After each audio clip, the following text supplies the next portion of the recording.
नमस्कार, मैं doctor Ajay Sharma.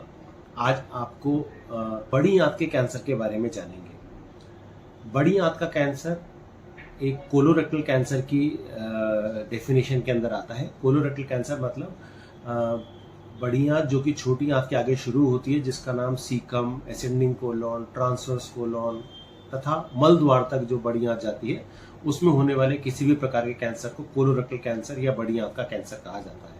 Cancer दुनिया में होने वाले सभी कैंसर्स में तीसरा सबसे कॉमन कैंसर है, क्योंकि यह कैंसर इलाज के लिए संभव है तथा इसके अंदर जीवन रिलेटिवली मतलब और कैंसर्स के सब के कंपैरिजन में ज़्यादा लंबा जीवन होता है। इसीलिए इसको मृत्यु दर चौथे या पांचवें स्थान पर आती है, लेकिन दुनिया में तीसरा कॉमन कैंसर है। यह कैंसर पुरुषों में थोड़ा सा ज़्यादा पाया जाता है महिलाओं के कंपैरिजन के अंदर। पहले ये 50 साल की उम्र के अंदर पाया जाता था, लेकिन अब धीरे धीरे समय के साथ देखा जा रहा है पिछले कुछ 10-12 वर्षों के अंदर के 50-30 उम्र की बजाय अब यह 30 और 40 की उम्र के अंदर ज़्यादा पाया जाने लगा है। ऐसे लोगों को नॉर्मली लक्षण जो आएंगे वो हमारे को बहुत ज़्यादा ध्यान रखने हैं कि अगर मल में खून आ रहा है, मल में खून का मतलब अगर हम मल में लेटरिन शुरू करते वक्त खून ना आए, मतलब पहली बारी में या मल होने के बाद खून आ रहा है, वो अलग तरह का खून है। लेकिन मल में मिला हुआ खून आना या काले रंग का मल होना, ये आपको थोड़ा सा चिंता जताएंगे।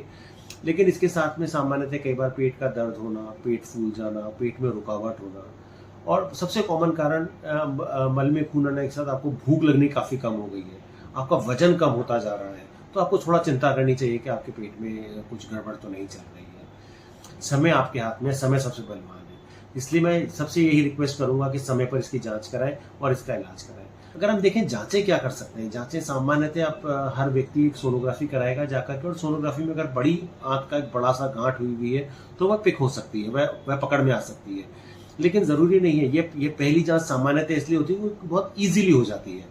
लेकिन अगर आप देखेंगे तो इसके लिए ज़्यादा आवश्यक जांच है कोलोन की दूरबीन द्वारा जांच करना, जिसे हम कोलोनोस्कोपी कहते हैं। जिसमें कोलोनोस्कोपी सामान्यतः अगर आप किसी भी कोलोनोस्कोपी के लिए जाएंगे तो वो सिग्मोइडोस्कोपी करी जाती है, जो कि बड़ी आंत को छोटे से हिस्से के अंदर देखा जाता है, जो कि पूरी जांच नहीं है। क्योंकि इस जगह जो सिग्मोइड कोलोन तक की जो बड़ी आंत है वहाँ कैंसर ज़्यादा होता है, इसलिए वहाँ तक देखा जाता है। लेकिन पूरी जांच होगी अगर हम फुल लेंथ कोलोनोस्कोपी जिसे कहते हैं, जिसमें हम सीकम तक, जिसमें हम पूरी बड़ी आंत को देखें, और वहाँ पे होने वाली कोई भी, अगर वहाँ पे गांठ नजर आ रही है या कोई भी नॉर्मल से कोई भी बदलाव नजर आ रहा है तो उसकी बायोप्सी ले लेनी आवश्यक होती है। अगर एक बार बायोप्सी में कैंसर आ जाता है, फिर उसकी आगे जांच सीटी स्कैन वगैरह करा जाता है, फिर उसको हम स्टेजिंग में लेकर के आते हैं, भाई किस स्टेज का औसत है, क्या वह ऑपरेबल है या नहीं है। अगर हम देखें इसके अंदर 2 हिस्सों में बड़ी आंत का कैंसर होता है, जिसे हम सीकम एसेंडिंग कोलोन वाले हिस्से का कहते हैं या डिसेंडिंग कोलोन तक। उसमें तो सामान्यतः ऑपरेशन पहली इलाज होता है, उसके बाद जरूरत होगी तो कीमोथेरेपी दी जाती है। जबकि अगर हम देखें तो रेक्टम का कैंसर, उसके अंदर पहली जो इलाज होगा वो सामान्यतः, मैं सामान्यतः का मतलब मेजॉरिटी ऑफ लोगों के अंदर बात कर रहा हूँ, T1 स्टेज एक अलग स्टेज है जिसमें शायद हम दूसरी तरह से इलाज कर सकते हैं, लेकिन अगर अधिकतर 99% लोगों के अंदर पहले कीमोथेरेपी की आवश्यकता पड़ेगी। हम पहले कीमोथेरेपी या रेडियोथेरेपी या कीमो रेडियोथेरेपी दोनों देके पेशेंट को तैयार करते हैं ताकि उनका ऑपरेशन हो सके।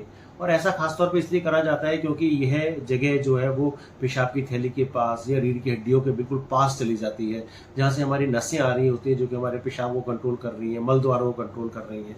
तो इन सबको बचा के रखना बहुत आवश्यक होता है, और साथ में कैंसर को निकालना भी आवश्यक होता है। तो दुनिया में पाया गया है कि अगर हम ऐसे कैंसर को पहले कीमो रेडियोथेरेपी देकर के फिर ऑपरेशन करें तो शायद ज़्यादा बेहतर इलाज होगा। तो आप मान के चलिए अगर आपके लक्षण आ रहे हैं तो आपको एक जांच करानी बहुत आवश्यक है, अगर आपको कुछ भी ऐसी लक्षण आ रहे हैं। और क्योंकि हम सोसाइटी में देख रहे हैं कैंसर दिन प्रतिदिन बढ़ता जा रहा है, तो मैं चाहूंगा कि अगर कोई भी व्यक्ति किसी भी तरह से इससे पीड़ित है या उसको कोई लक्षण आ रहे हैं तो डेफिनेटली डॉक्टर की एक सलाह लेने में कोई नुकसान नहीं है, और एक छोटी सी जांच में कोई फर्क नहीं पड़ने वाला कि अगर वो नेगेटिव भी आती है तो एटलीस्ट आप सेफ हैं।